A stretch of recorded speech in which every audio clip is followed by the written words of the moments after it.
ওষুধে আমরা গাছের জন্য প্রাকৃতিকভাবে খাবার তৈরি করছি। এই খাবারগুলো যে কোনো গাছের ফুল ও ফল বৃদ্ধির জন্য। এটার মধ্যে আছে পেঁয়াজের খোসা ভেজানো জল, আমরা এটাই দিয়ে দিলাম এক মগ পানির ভিতরে। আর এটা হচ্ছে কমলার খোসা এবং কলার খোসা ভেজানো জল, এটাও দিয়ে দিলাম এই এক মগ পানির ভিতরে। এখানে আমরা কলার খোসা এবং কমলার খোসা ভিজিয়ে রেখেছিলাম 5-7 দিন, তারপরে এটা এখন আমরা ব্যবহার করছি। আর এই মিক্সচার আমরা এই বোতলে ভরলাম, এটা পাতায় স্প্রে করবো আর এটা সরাসরি মাটিতে দেব। এটা আমাদের বেল ফুল গাছ, এখানে দিচ্ছি এটা সন্ধ্যামালাতে। আর এটা অর্কিডকে আমরা 4-5 মিনিট ভিজিয়ে রাখবো, যাতে সে সবগুলো শিকড় গ্রহণ করতে পারে। এটা আমাদের কফি গাছ, এটাও দিয়ে দিলাম।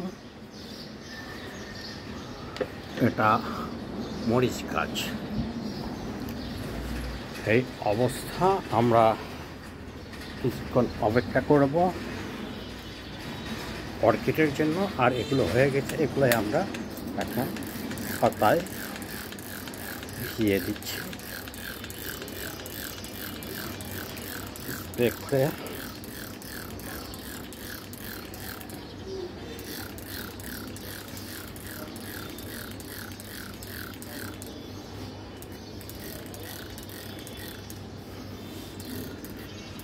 অর্কিডের পাতা ভেজানোর পর আবার একটা শুকনো টিস্যু পেপার বা কটন দিয়ে পাতাগুলো একটু মুছে দেবো হালকা করে, যাতে পাতায় কোনো পানি জমে না থাকে।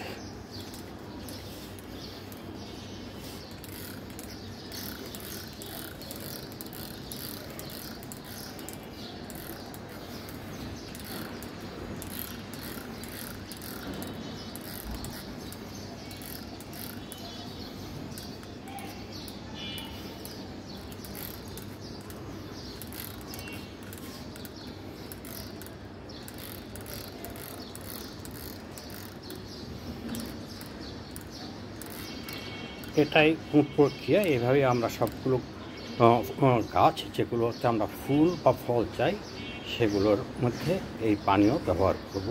ছাদেও যেগুলো বড় বড় গাছ আছে সেগুলোতে একই প্রক্রিয়া। ধন্যবাদ।